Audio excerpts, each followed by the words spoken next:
জামাত ইসলামের ভেতরে এরকম দেউলিয়াপনা কেন যে জান্নাতের টিকিট বিক্রি করে ভোট চাইতে হচ্ছে? দেখেন, আপনার এই প্রশ্নের প্রথমে বলে দিই, বাংলাদেশ জামাত ইসলাম জান্নাতের টিকিট বিক্রি করতেছে, এটা হাইলি অবজেকশনেবল। এবং বাংলাদেশ জামাত ইসলামের সে ক্ষমতাই নেই, একমাত্র ক্ষমতা আল্লাহ সুবহানাহু ওয়া তাআলার। এবং তাহলে আমি একটু বলি, কোট করে একটু বলেন। আচ্ছা, আপনি নিজে বলেছেন সবার ইমানি দায়িত্ব দাঁড়িপাল্লাকে জয়লাভ করা, দাঁড়িপাল্লাই যদি ভোট না দেন কিয়ামতের দিন কি উত্তর দেবেন?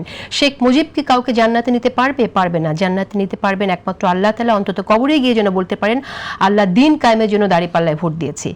সো এখান থেকে তো বোঝা যাচ্ছে যে আপনি দাঁড়িপাল্লায় আবার পড়েন, দেখেন বলছি কি আল্লাহ একমাত্র বেহেশতে দিতে পারবে। দেখেন আপনি না, কিন্তু তারপরে আপনি বলতেছেন দাঁড়িপাল্লায় ভোট দেওয়ার কথা, সেটাও তো বলছেন আপনি। না, সেটা তো বলতেছি, ইমানি দায়িত্ব দাঁড়িপাল্লাকে জয়লাভ করা। আবারও বলতেছি ইমানি দায়িত্ব, কিন্তু জামাতে ইসলাম আমার কথার মধ্যে, দেখেন কথার মধ্যে আমি বলছি একমাত্র আল্লাহ জান্নাত দিতে পারে, এবং প্রথমেও যা বলছি এখনো বলতেছি কোরআন এবং সুন্নাহ অনুযায়ী চলতে হবে। এইভাবে যদি চলা যায় তাহলে ইনশাআল্লাহ আমরা কি করতে পারি, জান্নাতের আশা করতে পারি।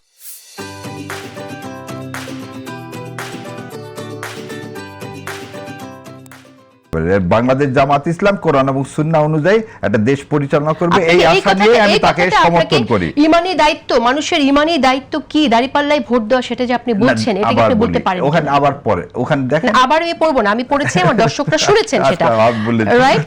আপনি ইমানি দায়িত্ব বাংলাদেশ জামাত ইসলামকে ভোট দেওয়া, বাংলাদেশ জামাত ইসলাম, এই যে ভাই যেটা বললো, ভাইয়ের যদি কোনো কুয়াশা থাকে আমার কাছে কোনো অস্পষ্টতা নাই, সেজন্য আমি জামাত ইসলামের ওয়েল উইশার এবং জামাত ইসলামকে পছন্দ করি। একটু শেষ করে দিব, জামাত ইসলামকে পছন্দ করি বা সমর্থন করি এই কারণেই, কারণ জামাত ইসলামী একমাত্র দল আমি দেখতে পাই যারা কোরআন এবং সুন্নাহর আলোকে এই দেশ পরিচালনা করবে বলে তারা প্রকাশ্যে ঘোষণা দিয়েছে, তাদের ইস্তেহারে তাই আছে সবকিছু, সেজন্য তাদেরকে আমি সমর্থন করি এবং এটা আমি বিশ্বাস করি। মানুষ কবরে যাওয়ার পরে কি হবে সেটা তো আমরা অনেক কিছু জানি, অনেকটা শুনি, কিন্তু কোন মার্কায় ভোট দিয়েছে এই যে প্রশ্ন করা হবে, এটা আপনি কোথা থেকে পেলেন? প্রশ্ন করা হবে না, আপনাকে বললেন মান দিনুকা, মানে দিন কায়েমের জন্য তুমি কি করছো।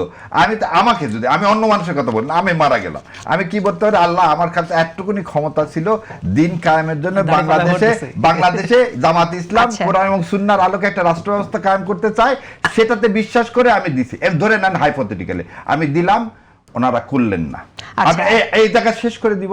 ধরেন জামাত ইসলাম ক্ষমতায় আসলেন, কোরআন এবং সুন্নাহর আলোকে করলেন না, তাহলে আমার বিশ্বাসের কি হলো, আমার ভোটের আমানতের খেয়ানত হলো। কিন্তু আমার বিশ্বাসের জন্য আমি আল্লাহকে বলতে পারি that was the last option for me, যে আমি জামাত ইসলাম ছাড়া আমার কাছে আর অন্য কোনো অপশন ছিল না, সেজন্য আমি দাঁড়িপাল্লাতে ভোট দিছি। That is the answer I want to give. কিন্তু আপনি ভোটের জন্য যা বলছেন সেটা সত্য কিনা সেই নিয়ে প্রশ্ন আছে, সেই জায়গা থেকে আপনি আশা করি নিজেকে নিয়ে ভাববেন, কারণ ভিন্ন প্রসঙ্গে যাই। আপনি আরেকটি বক্তব্যে দাবি করেছেন তারেক রহমানের দেশে ফেরা ছিল সুপরিকল্পিত এবং ভারতের নিয়ন্ত্রণে। আপনি বলছেন দিনের আলোর মতো স্পষ্ট যে ভারতের সিগন্যালেই তিনি দেশে ফিরেছেন। মনে হচ্ছে ভোটটা নেয়ার জন্য আপনাকে যখন যেটা প্রয়োজন বলতে হচ্ছে, আপনার কাছে কোনো সুস্পষ্ট প্রমাণ কি আছে? না, এখানে দুইটা জিনিস, আমার কাছে সুস্পষ্ট প্রমাণ থাকবে না।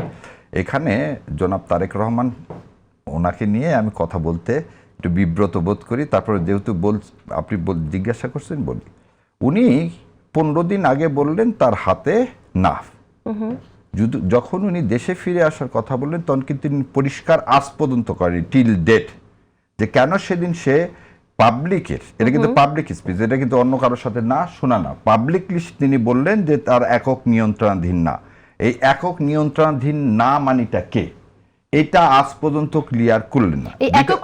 আগে শেষ করি, তার সাথে আনন্দবাজার পত্রিকার যে রিপোর্টটা, সেই রিপোর্টটাকে যদি আমি কানেক্ট করে নিই, আমরা তো ধরে নেন যারা আমরা কি একটু পড়াশোনা করি তারা আমরা ওইটাকে কানেক্ট করে নিয়ে আমরা যদি চিন্তা করি যে ভারতের সাথে তার একটা আন্ডারস্ট্যান্ডিং হয়েছে, সেজন্য সে ফিরে আসছে। So it is his duty to clear it, otherwise আমরা তো এই যেমন জামাত ইসলাম সঙ্গে বললেন, এটারও কি হবে, ডালপালা গজাবে, ডালপালা চারিদিকে আমি একটু এখানে একটু বলি, সেটা হচ্ছে প্রথমত আপনি একটা অ্যাজাম্পশনের উপর বলেছেন যে একক নিয়ন্ত্রণাধীন না, আপনি ট্রান্সলেট করেছেন যেটা পার্শ্ববর্তী দেশ ভারতের বাধা। আপনি করছেন না, ভারত সম্পর্কে উনি কোনো না কথা না, ভারতের কথা না, একক নিয়ন্ত্রণাধীন না, এটা তো উনি এটাই বলছেন। আমি বলছি, একক নিয়ন্ত্রণাধীন শব্দবন্ধকে আপনি ট্রান্সলেট করেছেন যেখানে ভারতের বাধা, এটা আপনি আপনার অনুমান।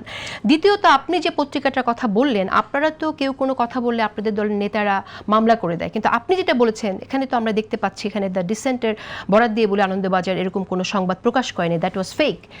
সেটা যদি দ্যাট ওয়াজ ফেক, আমি দ্য ডিসেন্টের এই পত্রিকার আমি এটা আপনাকে দেখাবো, এই জায়গা থেকে আপনারা কি একটু দায়িত্বশীল জায়গা থেকে আপনারা মন্তব্য করবেন কিনা আমি ভাবার জন্য অনুরোধ করছি। উত্তর দিয়ে দিই, আপনি এই ডিসেন্টে যে ডিসেন্টের যে কলামের যেটা বলা হয়েছে সেটা বলে দিই। খালেদা পুত্রের সম্বল, নয়াদিল্লির বন্ধুত্ব, মুক্তিযুদ্ধ, কে লিখছে?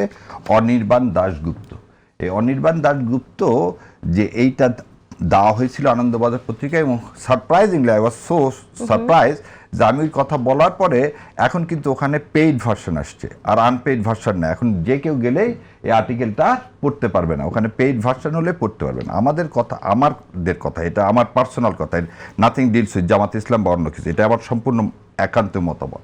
সেটা হচ্ছে যখন আপনি একটা জিনিসকে ধোঁয়াশার মধ্যে রাখবেন, যেমন ভাই একটু আগে বললেন জামাত ইসলাম নিয়ে যে কি তারা করছে স্ট্র্যাটেজিক অ্যাম্বিগুইটি, আপনি যদি স্ট্র্যাটেজিক অ্যাম্বিগুইটি রাখেন তাহলে তো সেখানে আপনার ডালপালা গদাবেই। কারণ আমরা যেটা দেখতে পাচ্ছি, আমরা এজ এ সাধারণ মানুষ, সিভিল সোসাইটি হিসাবে জনাব তারেক রহমান সাহেবের ফিরে আসা নিয়ে কার বাধা?